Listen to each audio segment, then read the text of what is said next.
We have our speed DACA with the 7-1 Tacoma breakdown as Stephen Paprine has joined the Great WAAAGH once again to talk about his tournament run breakdown, how this great red WAAAGH will survive the adjustment of the actual Dataslate changes, and how he will continue to use them with the disposition matrix that has now been presented to him. So, Stephen, how are you doing, and what's up with your new WAAAGH?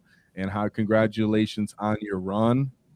Thank you. Appreciate it. And I'm doing good. I did, unfortunately, my e-bike wasn't charged. So I had to ride the kids home about 80 pounds in the back, 100-degree Colorado elevation. I survived, but you'll have to forgive me if I'm sucking down water through this entire interview. No, you sound good. I mean, I got a headset. We made sure we got that mic. Yeah, for once. I know my last one sounded bad. I hope this one sounds a little bit better. Yeah, well, you had a crazy run with 8 games of 40K, which is outrageous. 9. There was a shadow round. There was a shadow, yes. I forgot. Yes, it was 9 games in 3 days. What was the shadow round? Shadow round, I played against Grey Knights, 25 Paladins, a Grandmaster, and 2 Strike Squads. My God. It was some chunky boys. So we'll talk about your list. Sure. The actual disposition you had played at this event did change. We'll talk about how that changed. Your matchup at the final final game was against the Green Tide Orc Mirror matchup. That was just a 1-point differential, and then that list got nuked with the nerfs, of course. While yours pretty much changed, what, 10-point difference now? You said? What's changed on your list now since then? So what changed in my list is the Big Mech Daiquiris. I lost 30 points there, but then the trucks, I gained 30 points, so those evened out. And then the mech went up 10. I was on the fence about keeping the mech to begin with, and I think an extra 10 points is going to put me over the edge. So I got to figure out what to do now with those last 45 points that I'm going to have to spend. So I don't know what I know. It's been a crazy week recuperating from the event, and so frankly, I haven't spent as much time list building as I probably normally would. But I've got it. I'm going to one of the Denver Fight Club majors this coming weekend, so I got to make something up. I think I submitted a list that was just a quick update while I think about it for the real submission list tomorrow. Yeah, play what you know, right? Yeah. So talk about what you know. What you know is what we do not know. Since most people that look at this list are like, what was put together, dude? Is this someone's leftover collection? I know. Someone in Discord said it was, some dad just playing with his models. Bro? You have 3 calls of speed lists on here or something? Yeah. Hey, I got 4. Don't forget WAAAGH. He's got. Oh, you're right. My bad. But no, it's true. It does feel rather light on Kult of Speed units, and unfortunately, that's because, in my opinion, Kult of Speed data sheets, aside from the Defcoptas, are garbage. They're just not good. They don't do damage. Despite what you might think, they're actually kind of slow because it's difficult to maneuver them around the table, getting from one side of a terrain piece to another with one of those big pie plates. Even when you're moving 10, 12 inches can be a little bit challenging. So I just said, all right, I'm just going to play the good stuff. But the detachment ability is amazing. And the stratagems are amazing. I'm not a big relics guy. This is my second event now I've gone into where I just don't have any relics. I think so many of our units got so cheap that every time I decide between an ability or just getting a whole nother unit, I just say, I'll take another unit and figure it out. So I've been really loving this though. I'm all in on the Defcoptas, and even only having 3 units, 4 Speed Freak units, I feel like I'm using all the CP. So I don't feel like I'm really getting left out by avoiding some of those other Speed Freak units. But we will see. Maybe I add in another bike squad or 2 now that I'm switching to Disruption. Did you ever end up popping a 4-up invuln on the truck? Oh, it's kind of like a speed counts, I right? did. Okay, so I did once, and then proceeded to roll only 3s. Okay. But my opponent rolled horrific, I believe, in that one. We talked about that. Fantastic. Exciting. Yeah. It counts, though. It does. So what I will say is we'll cover a little bit more on the final game. If you do want to see more of a breakdown of all 8 games prior to that, the Mastercrafted podcast, I did a more thorough breakdown game by game, so you can go over there and watch that. But otherwise, I think I think it might be a little bit tedious for those of you that have already seen that one. So I'll just say you can head over there and support that great group on that side. Yeah, there's more focus on the list and the future of the list, and more of the idea of understanding the archetype. Because what was also interesting is some other support units I'll call them support units where you're just relying on their data sheets. Anything with a rig in the title, I just slap it in the list. Clearly, they get no no support from the detachment. Right, you got 2 kill rigs, and then 2 Big Mac DACA rigs. They don't get anything; they just exist as they are. And of course, WAAAGH himself, he's cool in this one now. For once, he actually gets buffs, and then the flash kits. I know they actually get from more DACA. So all my infantry generates from more DACA and gets a lot of benefits. But no, the rigs really operate outside of it. And my thought process is the Devcopters and WAAAGH and the 2, basically the one of the flash kit squads generally, and then the tank bustas have already spent all the CP that I'm going to get. There's 5 turns. You get 2. I'll probably get 3 or 4 that generate. So I've got 13 or 14 CP that I'm going to spend throughout the course of the game. It's all spoken for between rapid ingresses, ignore cover, +1 AP, crit 5 lethal, sustain 2. Like all those are fantastic strats. So therefore, if I was to grab another Speed Freak unit, I think that probably the next closest one that I like would be the Scrapjet, the Mega Track Scrapjet. Okay. I think it's probably one of the better damage profiles. Okay, well, I'm not really comparing a Mega Track Scrapjet or a DACA jet with a stratagem against a Big Mac DACA rig, because the Devcopters have already taken all the strats. There's no more room. They've got to operate by themselves. So then it's just a comparison of, would I rather have a Big Mac, a Scrapjet that can fall back and shoot or advance and charge and all that, or would I rather have a Big Mac DACA rig? And in my mind, that's not even really that close of a question. Like, the DACA rig gets 20 shots that hit better with multi-damage compared to the Big Mac DACA rigs that gets essentially D6 plus 2 shots that hit on 5s with no way to really buff that. No, for sure. I've actually ran, Mega Track Scrapjets because I was trying to get Cult of Speed to work. So I teched into some of the buggies. I even had some little baby mechs on there to give them +1. Sure, they can sporadically pop off and do some really fun things. I mean, but like you're saying, compared to the DACA rig where it has its role, some built-in rules, and it has more of its utility, it's tougher, especially at the point cost it was at compared to something like a Scrapjet. It's like a little closer now.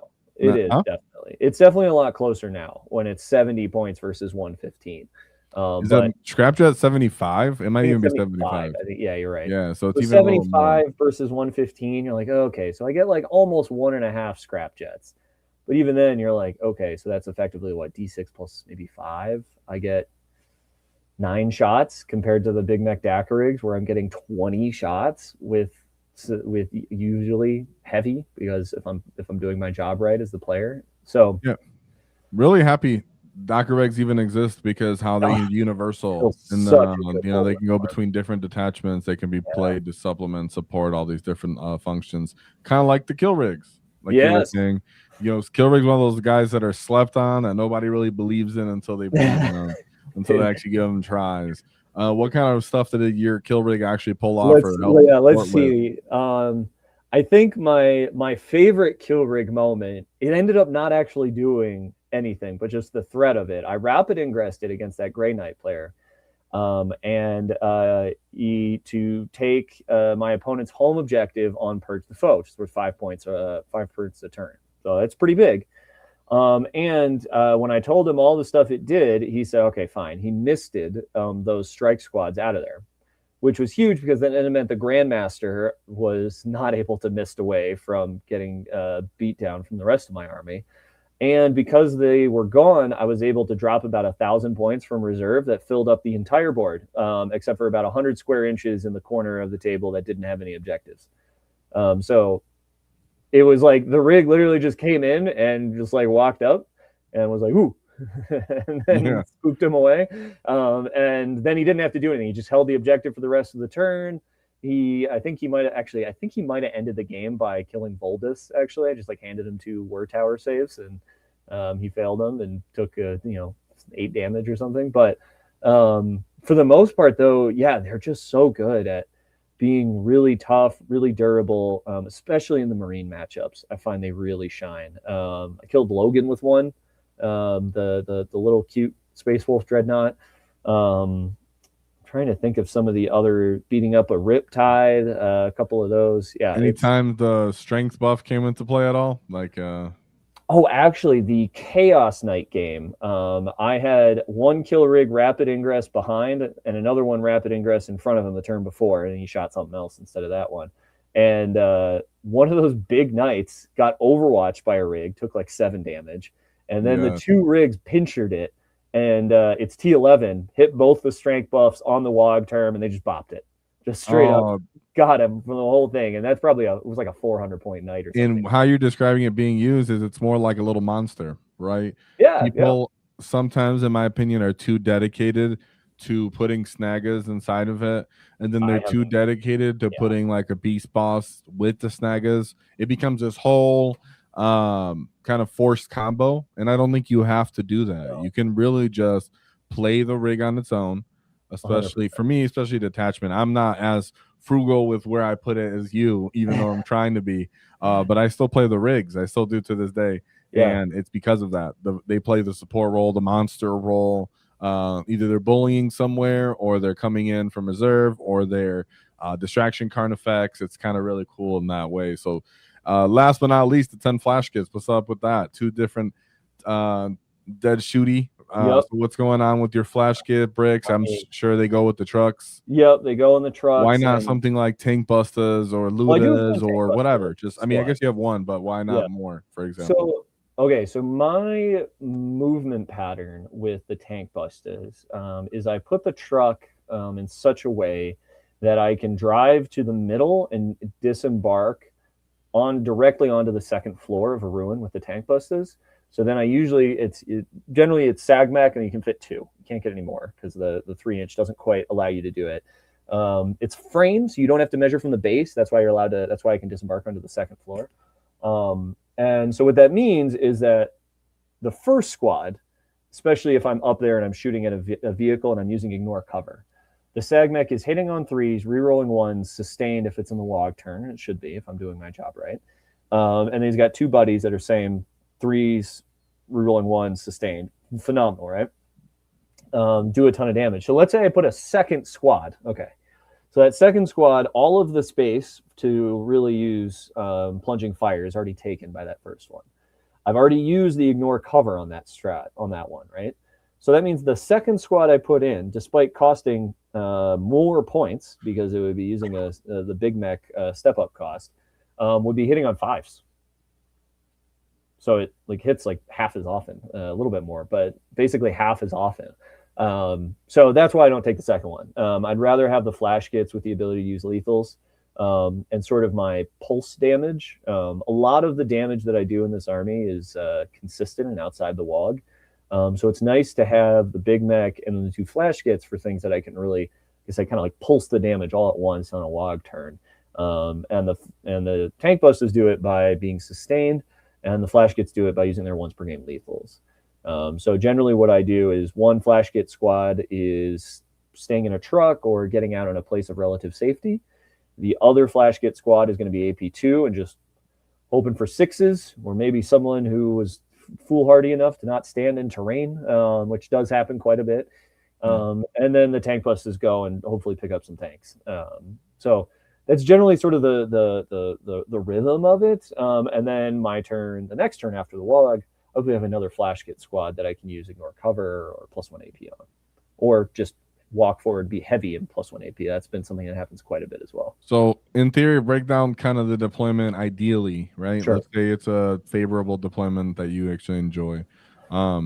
With this list, because how odd it is. I see you use reserve a lot. I do. I use you reserve have transports, and now you have. So what's going in deep strike, what's going in reserve, what's in what. I mean, that your flash gets in your transports, Yeah, and then what's kind of your first initial staging, and when is your delivery stage? Is the WAAAGH defensive or just straight offense? Because you're not getting a bunch of offensive WAAAGHs too much, other than your right. sustain and the busters, really.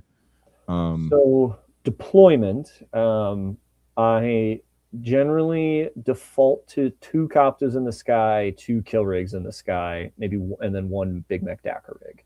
So I'm usually starting with quite a bit off. And partially it's just because this list, if you go and grab all these models and like put them on a table right now, you're gonna be like, oh my God, this takes up so much space.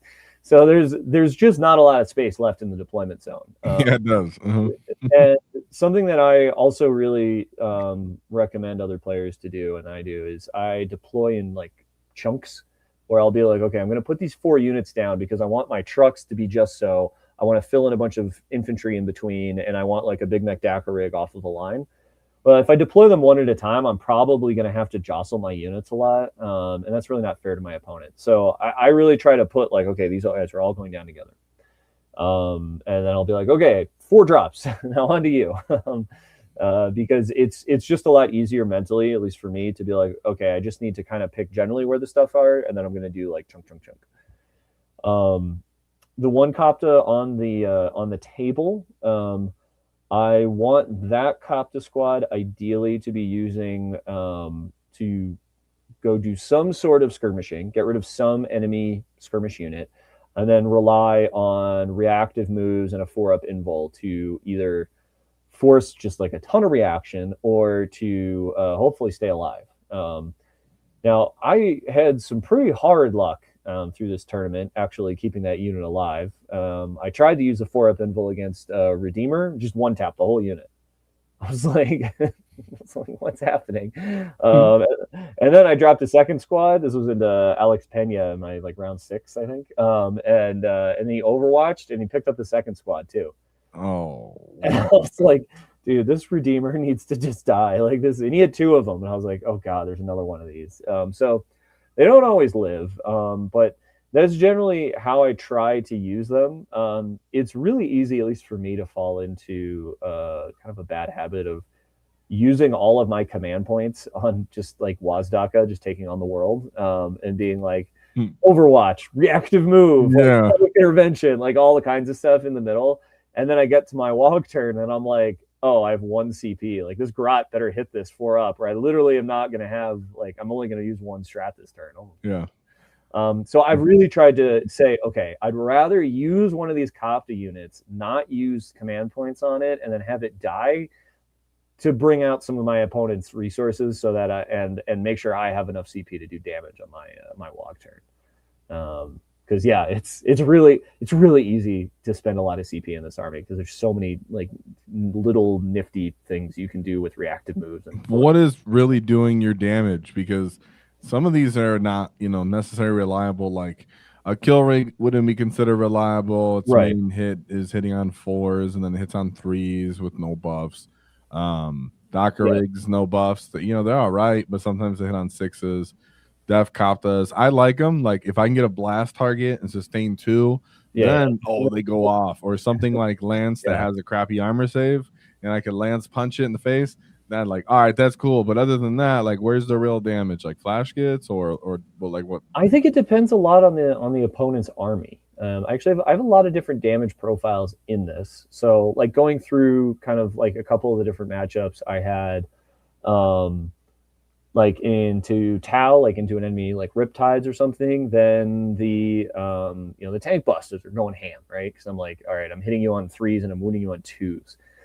So they'll pick up a Riptide and put a bunch of damage onto something else. Kill rig will add in a little bit. The Big Mech Dacker rigs will add in a little bit. I honestly don't think there's a single source of like, all right, I'm going to end the game with this when this unit gets to do its thing. The closest I have to that is probably the Shock Attack Gun plus Tank Busters.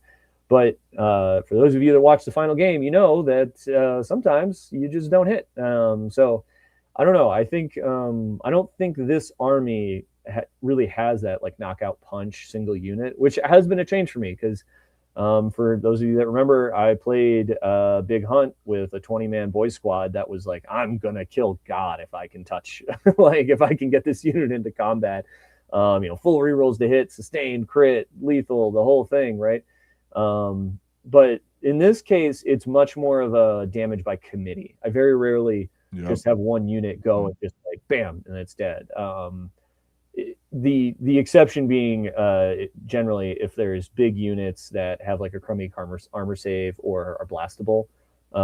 Like I had 3 Death Coptas with sustain 2, kill 18 Marines in one of those big like Bastion Marine squads, and I was just like, I'm sorry, dude. I still haven't even rolled the back half of the squad, and there's like 2 guys left. It can be kind of crazy how much damage they can do when they get into the right target. And that's sort of like that's a philosophy that I really enjoy about orcs in general, and especially this army, where it can feel very broken and overpowered when you get your units into the things that they're good at killing.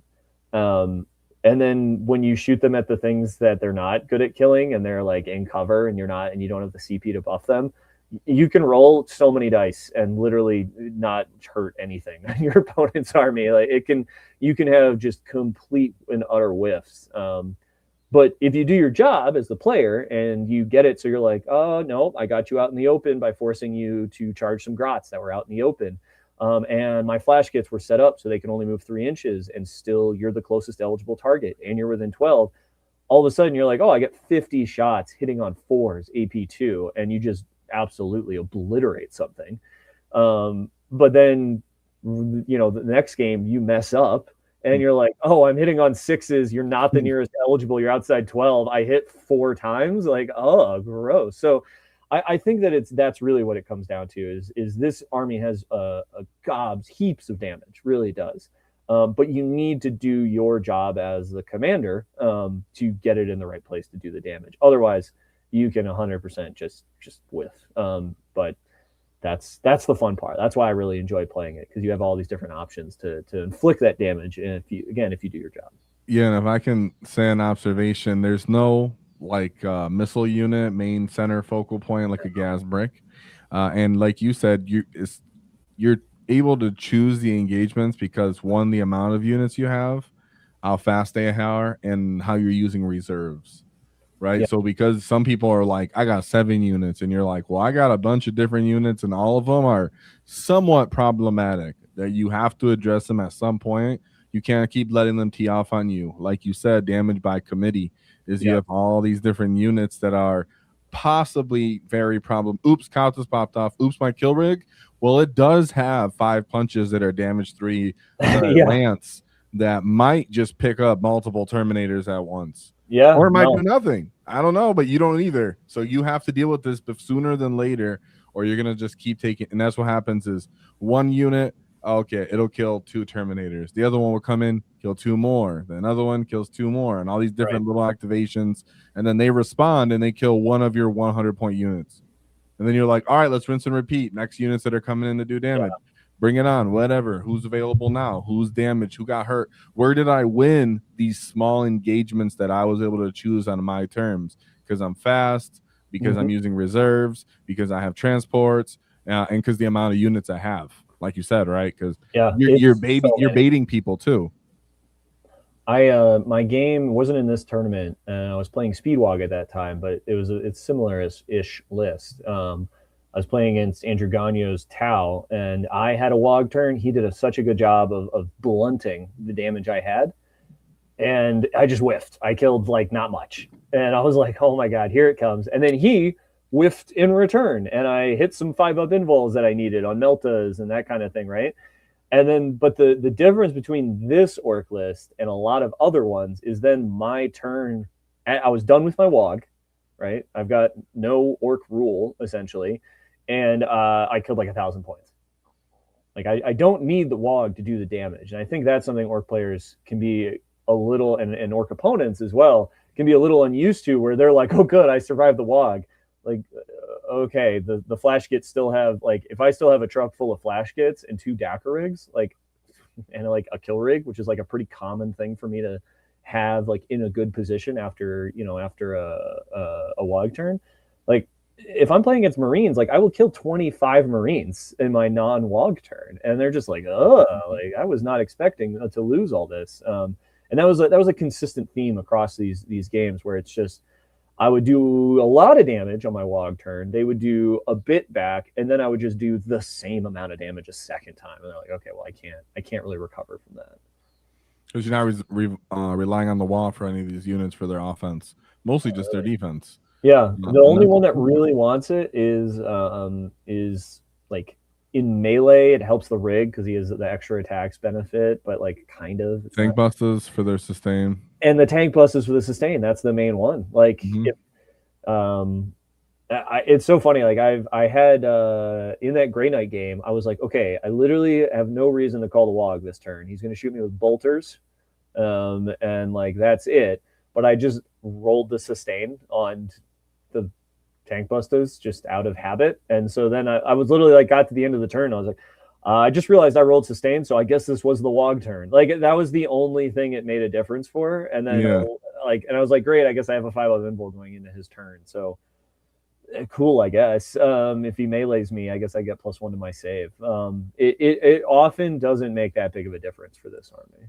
And that's wild. And I think what's also very interesting to people, other than hearing that, is the change to the disposition, right? So next, we're going to talk about the disposition change.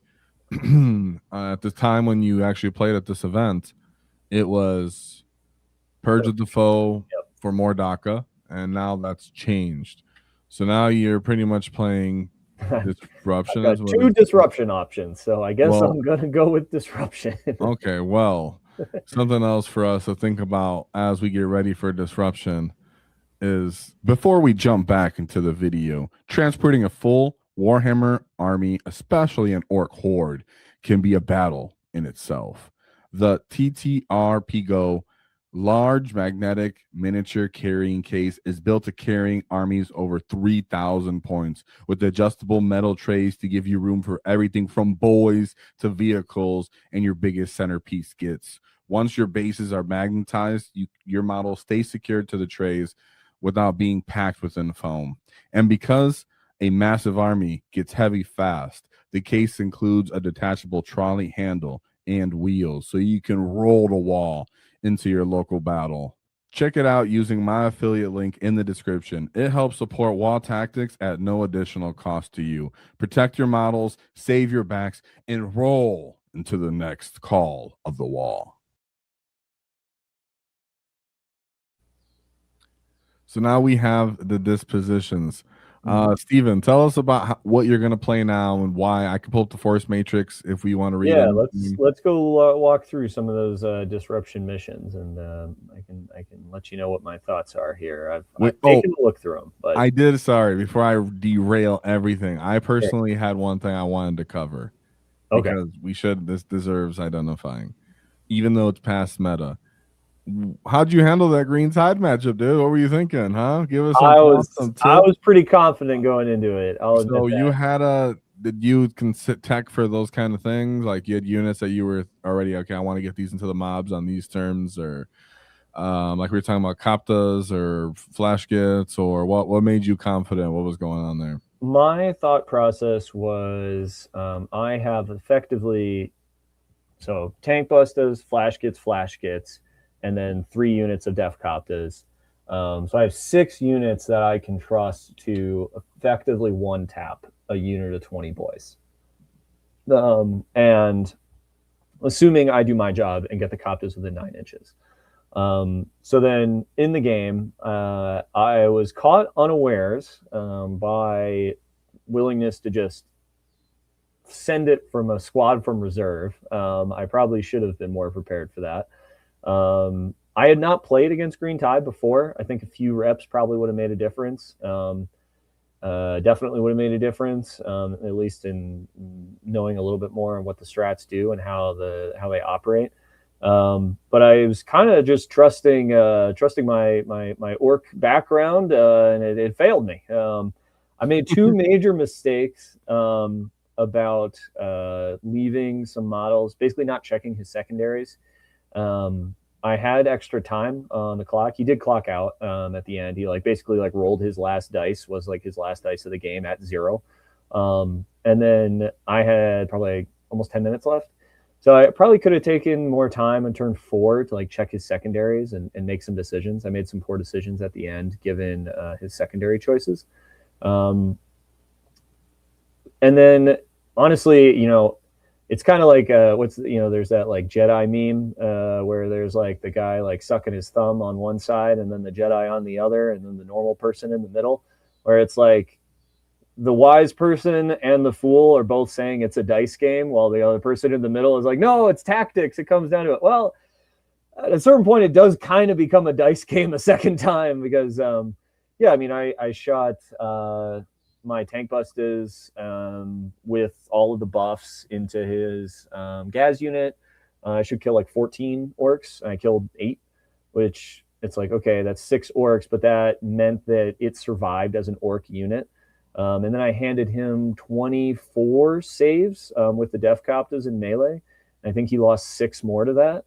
So it's like, okay, I just needed those 2 to go like 1 standard deviation better, basically, or stay within a standard deviation of average rather than going like 2 or 3 above. And then there's no more orcs for Gaz to have, and he's not sticking the center, and that's like 8-10 points or something right there. And then the big boss with Big Boss, what was it? Big Boss, Knob, and 5 boys one-tapped a unit of 6 Def Coptas in the WAAAGH, which is like literally I typed it into my app of choice for calculation, and it just said 0%. It didn't even give it an odds of one-tapping it. And I included the Pain Boy in that too. And the Pain Boy, I didn't realize the Pain Boy swung on the other guy on the rig. And then the rig almost died to a war boss and a Pain Boy when on average it should take like 6 wounds. So there was just some wildly out of my favor dice on that. But hey, I could have done some few things that would have made it so that even with those dice, it wouldn't have mattered. And I wasn't being cognizant of how immobile his army was. I could have probably just stood a few inches further back once or twice. And also dice side, like I just needed him to roll less than a 10 on literally. I think he went 5 for 5 on 10-inch charges. The one exception, he made some big bomb charges across the field a couple times, and it was a lot. It was every turn, dude, just making all those. So that's what's the entertaining part, and what I like to kind of try to bring people's attention, because sometimes I hear that in notes that I can kind of tell people is like there's still a dice aspect that we can't account for, that people forget. Not that it's like an excuse, but in the sense of like it creates the story.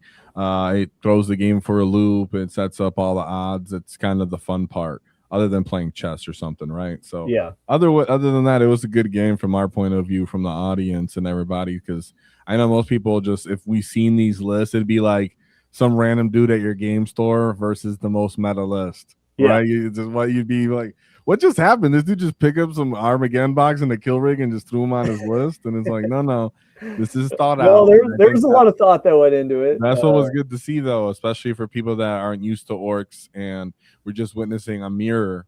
It was a very odd mirror that was actually more entertaining and more dynamic. So I just wanted to cover that. But now we can get into like you were saying, your disruption. Sure. So what are you thinking for your disposition? You're thinking, why disruption? Why not something like good old fashioned taking hold? I know. Well, I love these 2 detachments. I'm not really a disposition believer yet. I haven't been converted. I'm like, build the army you want to play, and then whatever disposition you end up with, like, great, that's your disposition. Maybe your last 100 points you make some concessions. That's kind of where I'm at. I built 1,900 points that I really enjoy playing, that I think is super strong, and then I kind of like looked up from my list building and was like, oh, I guess I built a disruption. You can take some Ludas. They do all right. And that's kind of where I'm at, honestly. I think from that list that I had, I'm going to drop maybe I will probably drop the mech. I might just say, fine, here's some Ludas, call it a day. I might drop the mech and a kill rig and take some bikes, or maybe like bump up one of my Brock Dude. What are squad. you Like, talking about, dude? Kill rate but advocacy here. Don't be doing I know. that. Hey, I'm still keeping one. I'm still keeping one. All right. One is none, dude. You gotta get two. Come on now. Saturation. I know. It's just So there was a few times where, like, I was thinking the Tau game where he had like a storm surge, and that giant storm surge gun was like looking around the table like, what do I want to shoot? A Def Copta? No, thank you. Like, and then this kill rig is like, oh god, I don't have an invul. You know? yeah, no, I feel you on that. Skill rig sometimes is like, okay, he's a good target for people's anti-tank guns. Yeah, so that's kind of one of the reasons, but I don't know. I think so I was looking through these, and I was trying to basically say, what am I going to need to max on each of these? So I played several priority assets. I played against several take and hold and several purge. So that's kind of where I was like focusing my just assumption, which is entirely, based on my experience. I haven't looked at any meta stats on what people are mostly playing or winning with or anything. So yeah, and I think sometimes it's also one, kind of your own local thing, and two, what are the top players playing? And I think a lot of the top lists are playing some take and hold or a priority. I think those verify that just from what I know. What? I think you're right. I think those are likely to be the most common. Yeah, from like the people that are getting to 3-0 on day one, type stuff. I think that's what I was kind of looking at too. So in these matches with your disruption, what are you thinking here that you're maybe what do you want to look at? One, let's look at take and hold. I think that's the more fun one, at least for the disruption player. Take and hold. Yeah. So with this one, you have to trap a bunch of terrain pieces, and then they have to take objectives, and then you do your normal kind of like hold your expansion kind of thing. And this one looks like a lot of fun because generally what my play pattern ends up with is the Grots are doing great turn one. They can go trap some terrain. That's fine. We stare at each other for a turn or two and still reserves start making the game happen. I just send forth the legions. Everyone gets out of their trucks. Everyone runs forward, starts shooting and charging and rapid ingressing and all that.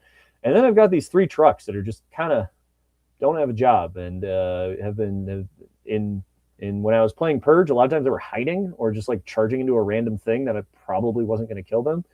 I think this is going to give them an excellent job to do. I think they're going to go trap some terrain pieces on turns like 4 and 5. So I'm not as concerned about this because this looks like some Grot actions and then some truck actions on turns 4 and 5 through 3, 4, 5. That's kind of what I'm thinking. So I'm thinking like if I'm looking at it as let's assume I cut the second rig and cut the mech. That gives me 1,810 points. So what am I going to spend 190 points to win the game? I don't actually think I need to spend any of those points on actions for this particular matchup.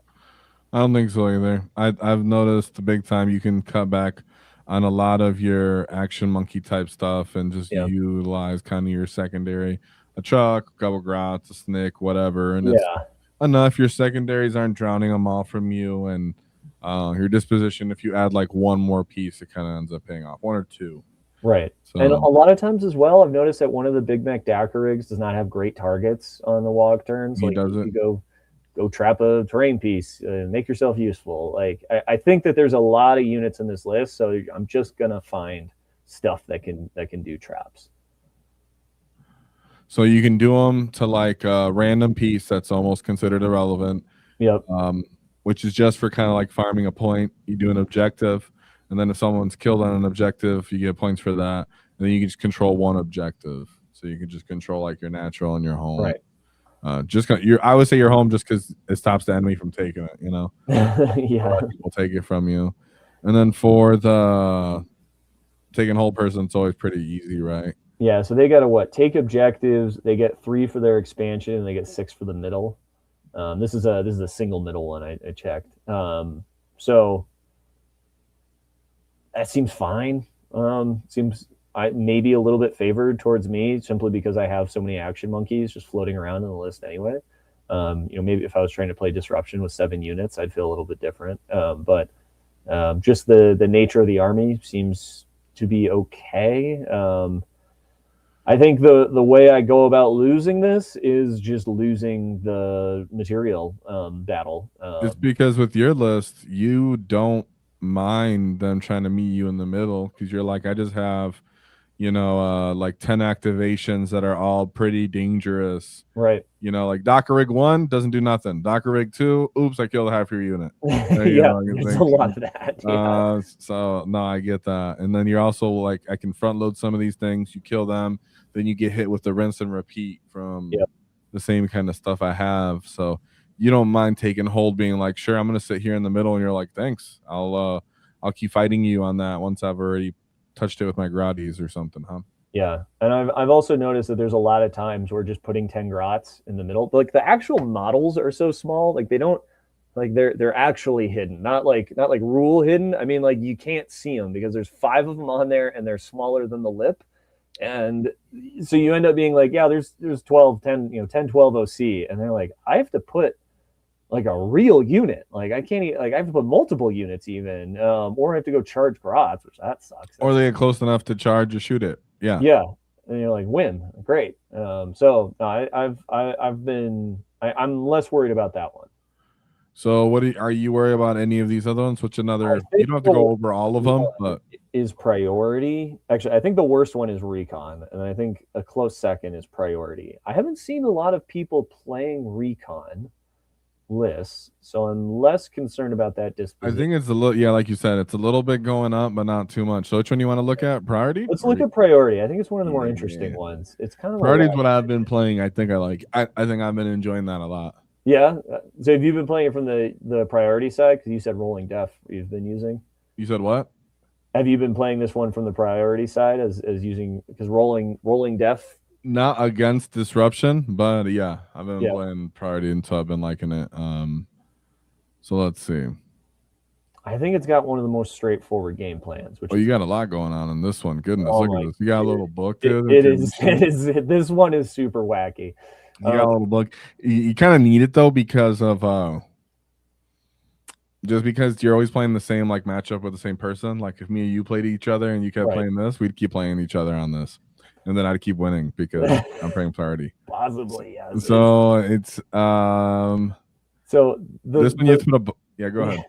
So the gist of this one is we're both trying to do actions on the middle, but me as the disruption player doesn't get points for it. Yeah, exactly. Until finally, and then every time you action the middle, and then you pick up a marker, and the marker is on one of the objectives in the middle. Or is it one of the objectives overall, or one of the terrain pieces in the middle? Same terrain piece as the marker. Okay, yeah. So it's one of the terrain. There's 5 terrain areas in each in the middle on each of these maps. And in this one, the middle is one of those tiny ones. Like it's a tiny middle with like the little satellite dish. So the thing is, the priority player, they're doing this and they're getting 4 points every time they do an action. I do the action just for funsies because basically I'm trying to make sure that as we're picking up these markers, that the marker that ends up being the essentially like the end objective where we're fighting over is the one on my side of the table and not the one on your side of the table. The relic, yes. It's a little goofy because you're also getting points for killing units on objectives. So like I feel like I could also just like choose not to play the game essentially and just say like, okay, you go do an action in the middle, you get 4 points. I pick up your stupid scout unit that did it. We each get 4 points.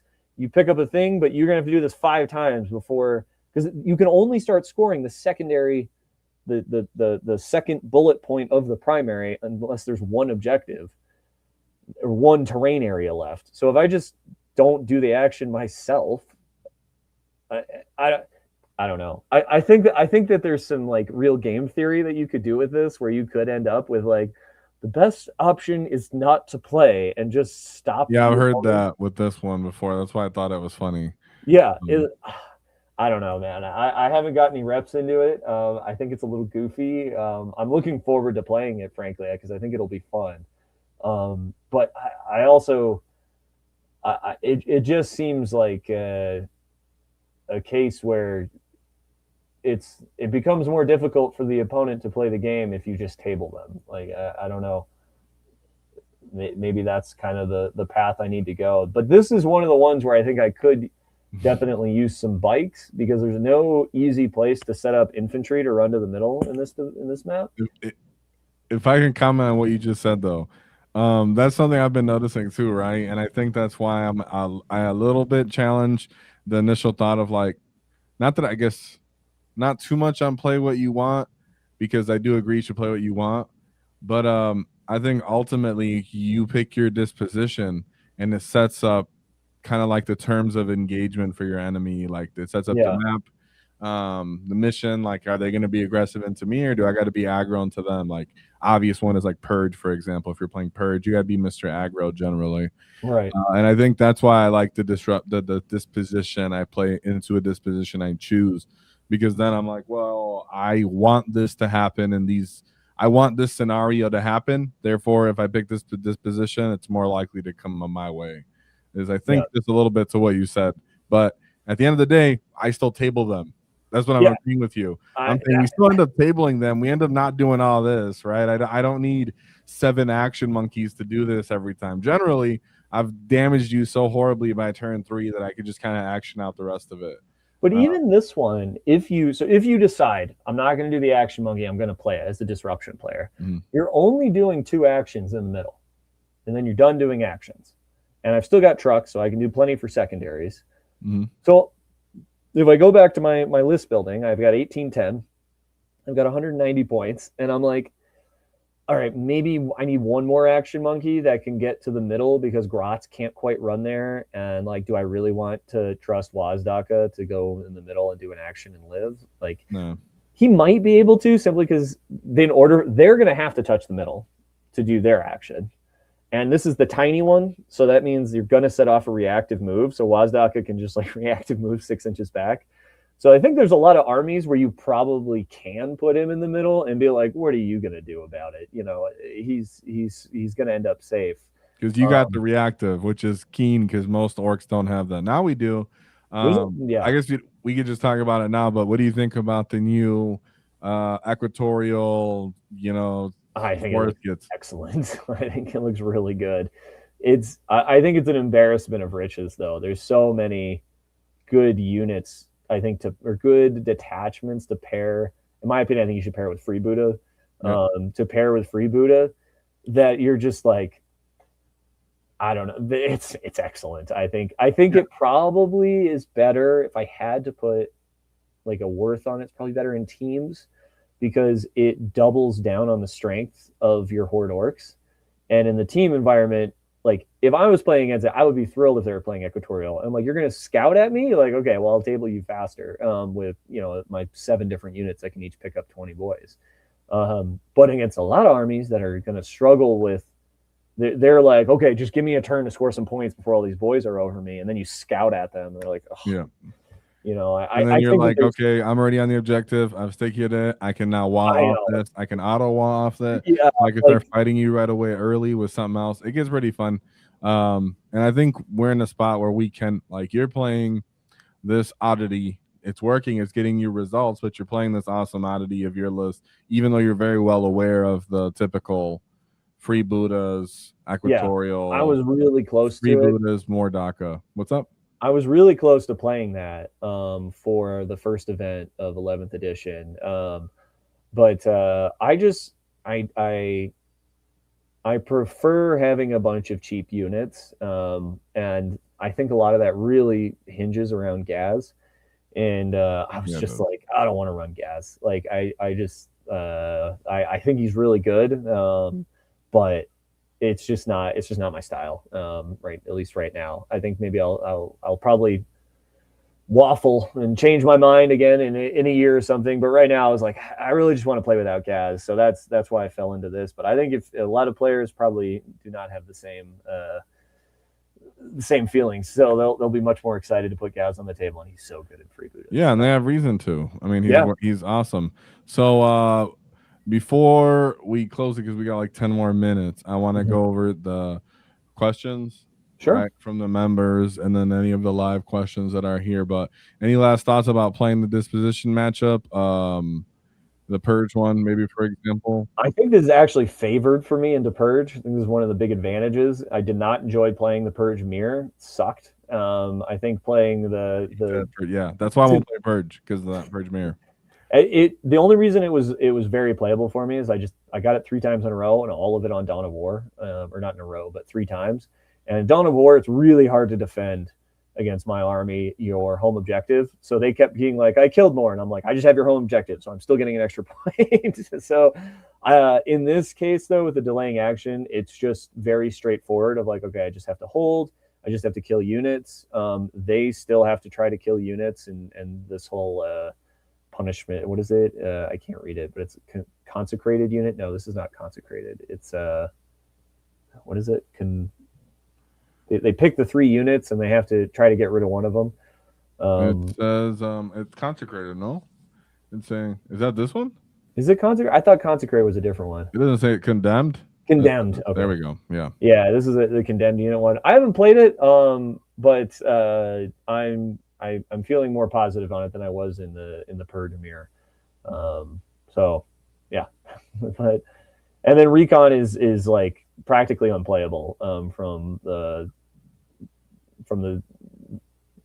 disruption side. It's absolutely miserable. This is the one where I absolutely, if I was building it, I would need 3 more bike squads, because you have to keep doing actions throughout the game, unlike the other ones where you just do an action and then you like pick up a token or put a token down or something. This one, they have the ability to keep picking your tokens up, so you need to keep doing the actions. I think this is one where it probably turns into a little bit of like, well, let's see how well you can surveil me with all of your units engaged and us all fighting each other. I think that's really the only way to approach it. Kind of aggro. Yeah. Which is what I see a lot of the edition working out right now, to be honest. Very aggressive, very much. It's played towards my strengths. Huh? It's played towards my strength as a player. As orcs, too. I mean, I think for our faction, too, we like that. Hey, you want to meet us in the middle of the table and bang it out? Like, that's the most honest, quote-unquote, 40K you can do, and we do that very well without, like, how we gang up on people and stuff. So let me go back to here. I think we covered the dispositions a little bit, unless you got to say something there. No, I think we're good there. What's up? What was that? We're good, Steven? Okay. Yep.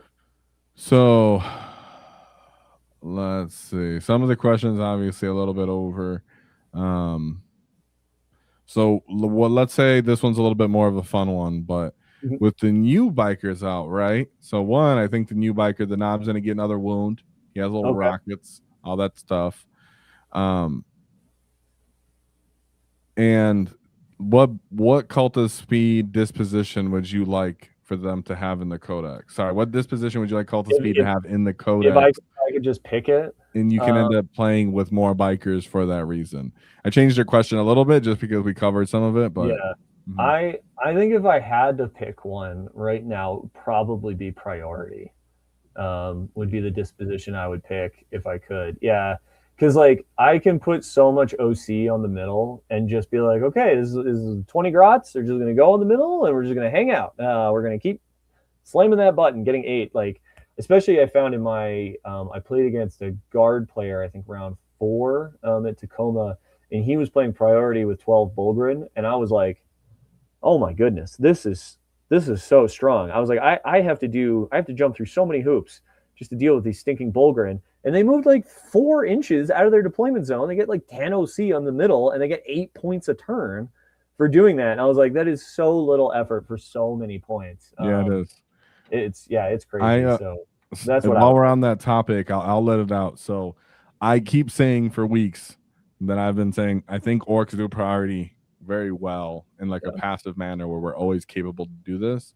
And so I've been playing it because I assume in the codex, when we get more access to it, that it's going to have a lot of strong combos and dispositions are going to be more relevant. So orcs, I'm putting it now. Clip it, put your money on it. Orcs are great at priority assets. We just haven't had a reason to tap into it because we have so much other really strong stuff right now. Yeah. But keep in mind, we do that disposition well. So that's fantastic. Now, also for your list, what's your like cultist speed anti-tank weaponry or combinations. If someone threw a redeemer at you and was like, here, right? Let's say someone doesn't know how to deal with just straight that in this list. What's kind of your little off the top of your head, the ways you were taking it down? Some mortals here and there, word power in it. Yeah, I killed 3 redeemers throughout the tournament, and I think I killed some more at ATC. And generally, it was the tank busters. It's a SAG mech. Just being able to punch through all the armor is so good.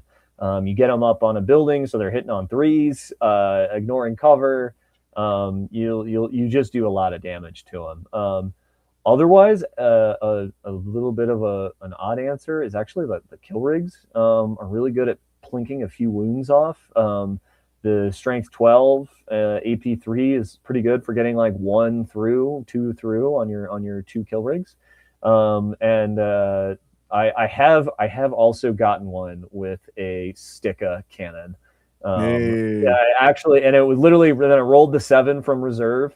And was like, oh yeah, let's +1 strength. Oh good, I hand it to him. Here's a bunch of AP2, AP1, and you just need him to fail a few of them, and you can plink a few damage.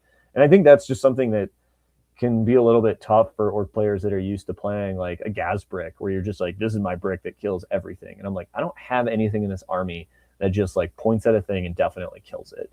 Generally, I have to set up my turns so that have a bunch of different units with a bunch of different options, especially with the flash kits, needing to do them in the right order so that they're getting their bonus shots and then within rapid fire.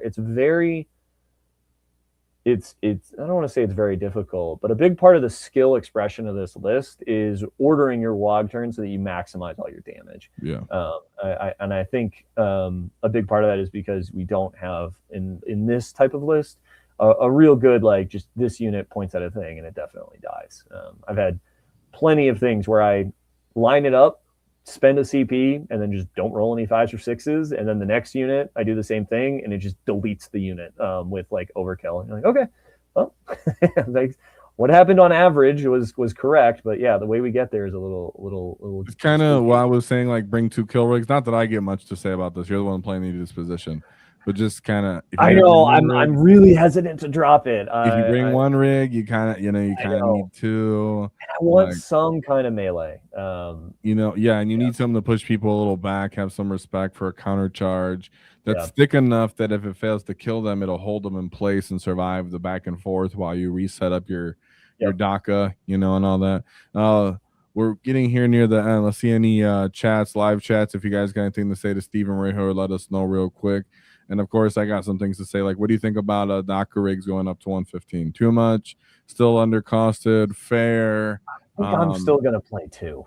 Put it that way. No, I get you're still gonna bring. I'm saying, what would you call them? Like, too good? I would enough? Fair? I think that is probably a fair amount. Let's just say if I wasn't playing a list that favored so many medium vehicles already, I think if they get much beyond 115, I probably wouldn't take them. But at 100, even if you're not playing anything useful like medium vehicles, you still run them. Is that Tyler? This is Howls 274. He said, "Kill rigs are king." There he is. Let's go, 23-month member. So thank you for that. We got the bad dog with 5 Wall Tactic memberships. Remember, this is gonna go in the members vaults for a bit and then come back out later down the road. So thank you for that, for the bad dog, for the members that are gonna be able to see this and refer back to it. In the Suicide Gambit as well, 10 Wall Tactic memberships for that you get. And if someone else in chat saying you gotta add a third kill rig, or I know, man. I know. Third DACA rig. No. I think you have a great combo of 2-2-2. Orcs always do the 2-2-2 thing best. You do need max left captas though, because as you said, they use all your CP and you kind of rinse and repeat the fallback, all that good stuff. But thank you guys for who have participated with the members. That means a lot. It goes a long way to keep the Great Wall alive and growing strong, spawning new boys with all the spores. And was there any more questions, David, that we put through? I think we got them. I think we got most of the questions. Anything you want to throw in there, Steven, you wanted to mention or sure.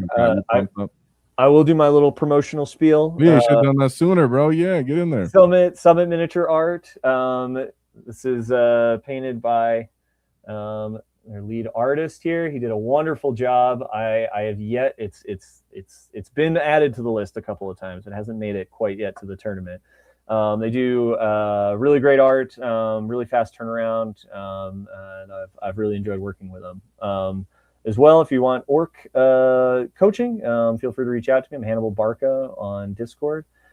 Pretty active in a couple of the Cult of Speed and different Discord channels. Yeah, I'd love to hear from you. For sure. And someone else threw this in here. What's up, Aaron? 31 members. Did it change the list now that you can't take purge?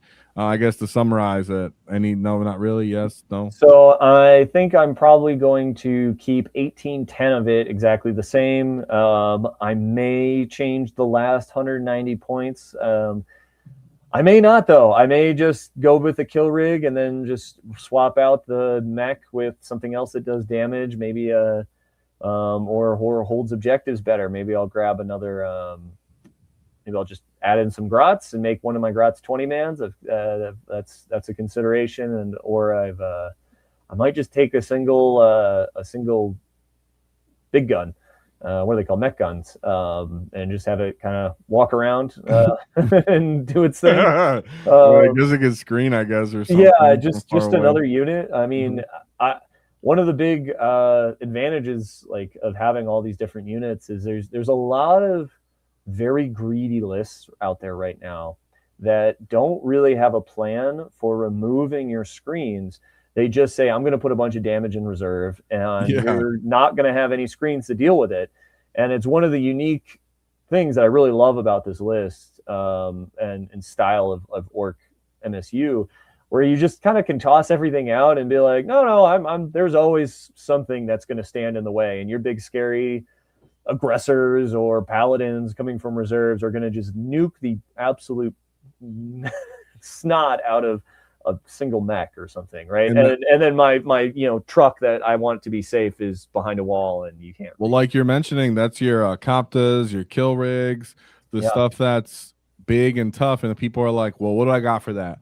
I got a sledgehammer. That's my only answer to every problem. And you're like, well, this is too big of a problem for a normal hammer, so you might just need to use that. I guess it's all you got, right? They go forward with their hammer unit, and then you just collapse on them with the rest of your army, your 1750 points of your list, because you're like, here's just some kill rigs, some grots, and then I cop the unit, go and fight. You can't kill all of this unless you full commit.